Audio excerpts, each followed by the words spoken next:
Hola, ¿qué tal? Buenos días, buenas tardes, buenas noches. Soy Gael Emanuel Valles Yáñez. Esta es mi presentación para la clase de programación orientada a objetos. Yo os voy a hablar sobre StarML. No pude poner mi cara o un video de mi cara, entonces pues puse una foto para irnos acompañando durante la presentación. Espero que eso sirva un poco y de todas formas mi voz estará presente de igual forma durante toda la exposición. Pero bueno, vamos a hablar de StarOML. ¿Qué es StarOML? Ya lo usamos para la unidad, sabemos que es un software de modelado de sistemas.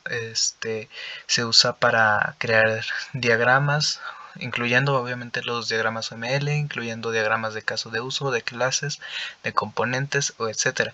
También existen, bueno, se puede hacer específicamente de objetos o de más que diagramas que ya nos da acceso a la misma interfaz.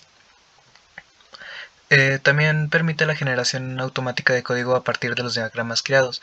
Esto solo se exporta prácticamente o se puede convertir los diagramas que nosotros creamos a código, que es la ventaja que tiene StarOML, que no tenemos que graficarlo y después ya programarlo. Mientras hacemos un diagrama, automáticamente se va a ir haciendo el código. Y esto nos puede ayudar a ahorrar tiempo. Y de igual forma, si encontramos un error en nuestro código, podemos ir al diagrama y ver más o menos en dónde está el error lógico, que ese puede ser bastantes de los problemas a la hora de programar. Los aspectos básicos de StarOML. Como sabe, StarOML se utiliza para crear diagramas OML, por lo cual no solo se pueden hacer básicos como lo son agregar clases, objetos, relaciones, multiplicidad, etc. En sí, sí. Con esto se hace un diagrama OML, pero aún falta mucho que ver. Por ejemplo, además de la descomposición y la herencia en StarOML, hay más funciones y relaciones para utilizar y detallar más nuestros diagramas.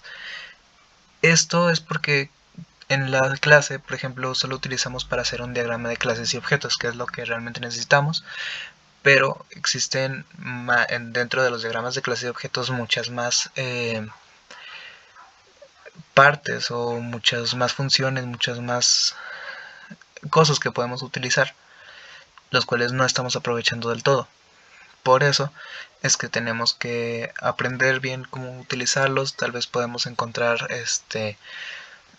nuevas relaciones que nos pueden ayudar, que sean más específicas para la tarea que nosotros necesitamos, o que puedan hacer de una sola relación o de una sola función lo que ocuparíamos, no sé, utilizar más de otros aspectos más básicos.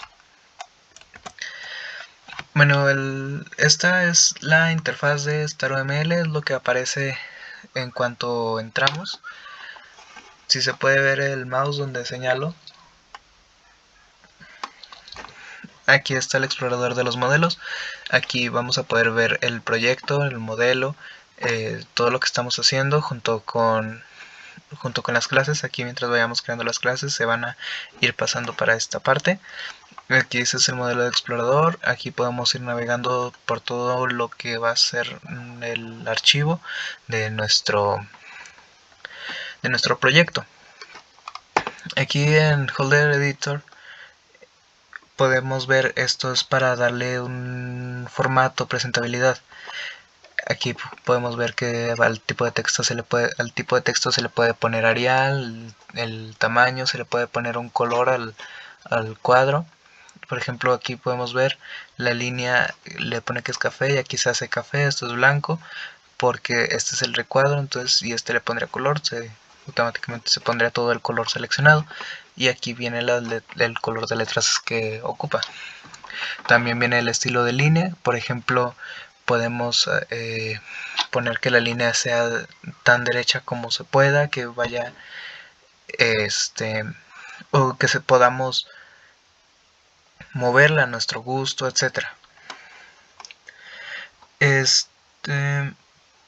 También el alineamiento que le vamos a dar, de las propiedades del editor. Aquí pondremos que el autor, por ejemplo, aquí se puede ver la visibilidad de todas las propiedades, vaya, que le podemos poner. Después en la documentación del editor, que aquí ya no se alcanza a ver, pero pues sigue siendo un poquito de lo mismo, de llenar los datos del editor o de quien lo está llenando. Nos vamos para el otro lado, el otro extremo, y podemos ver los diagramas trabajados. Aquí ya va apareciendo exactamente qué es el atributo, qué es lo que estamos poniendo. Por ejemplo, aquí podemos ver de que está el library domain model, que es lo que se está en este caso configurando, se está consultando, y aquí pues ya está consultado, ya está hecho. Esto es lo que se está trabajando, es en lo que está haciendo, ¿verdad?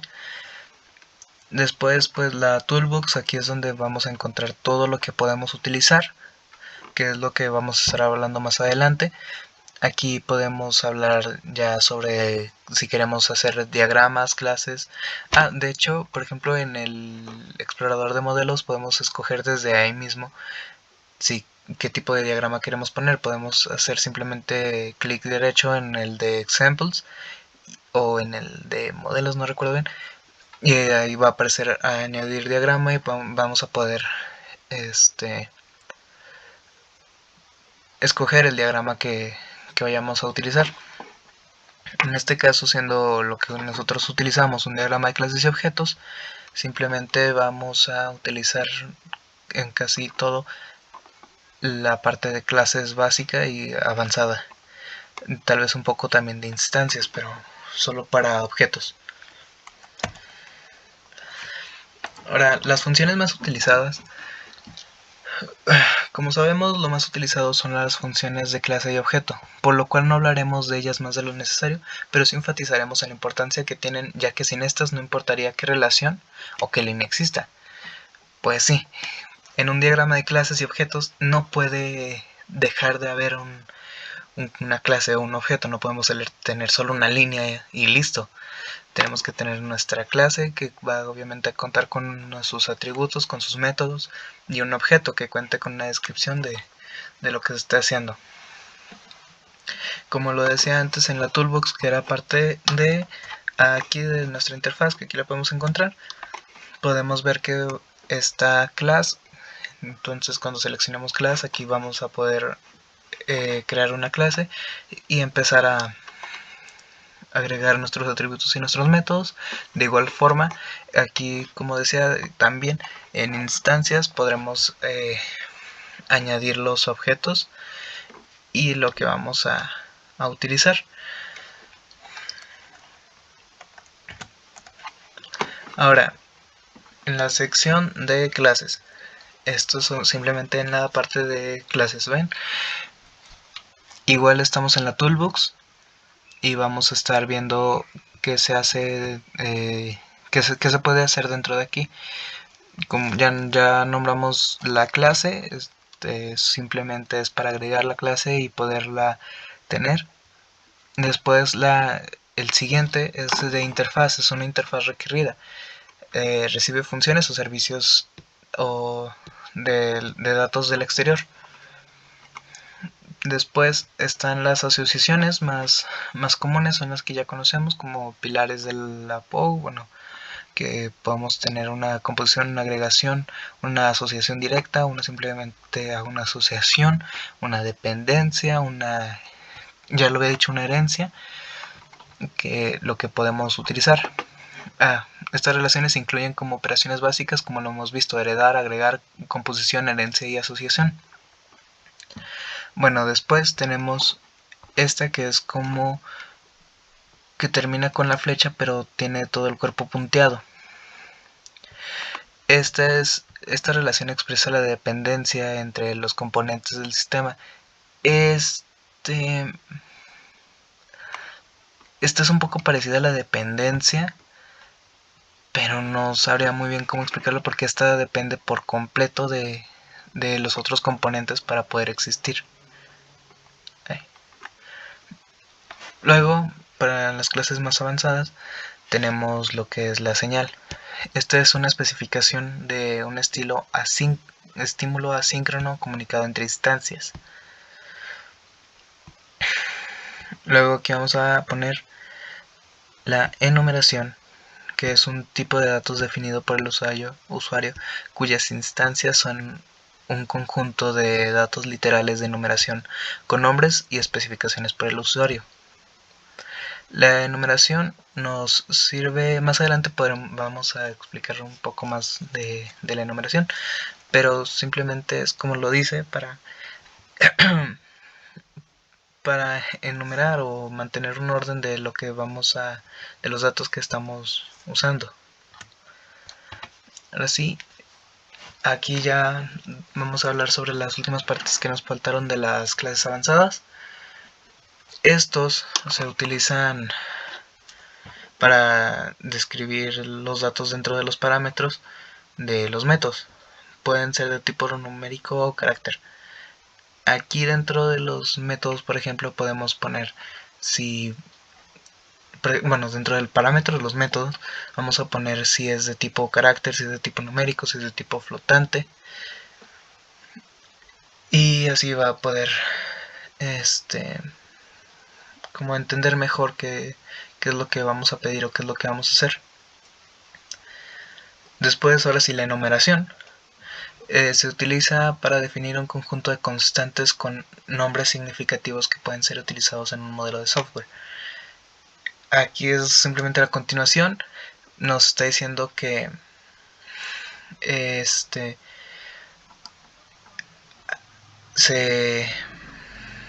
utilizan, para definir las constantes. Después está el frame. El frame nos ayuda para dar contexto y jerarquización al programa. Este es como una especie de nota, se podría decir, pero no tan así. El frame nos ayuda para, por ejemplo, para cuando ponemos simplemente un diagrama que explicar qué es lo que se está haciendo, cuál es la clase padre, cuáles son las subclases, rápidamente cuáles son los objetos, qué relación se está haciendo, todo este tipo de contexto que tenemos que dar para que se puedan dar a entender nuestro diagrama. Y de igual forma vamos a dar una especie de jerarquización diciendo cuál es la clase padre, subclases y etcétera. Después en Array Association, este sí no es un método de modelado como los otros que se utilizan en los métodos o que se utilizan en otro tipo de partes, ¿sí? Con este podemos juntar las relaciones que haya entre varias clases. Cuando lo vayamos a utilizar nos va a aparecer como si fuera un rombo, y con este vamos a poder interconectar varias clases entre sí. Bueno, por último, de dónde saqué la información, esta se puede encontrar en la documentación que está en StarOML, en el link que dejo a continuación. Esta documentación es pública, simplemente es información y como una especie de guía de cómo usar StarOML. Después el manejo de StarOML, que es un video de igual forma como guía o tutorial que va explicando cómo se usa. Esa es mi bibliografía. Muchas gracias. Fui Gael Emanuel Valles Yáñez.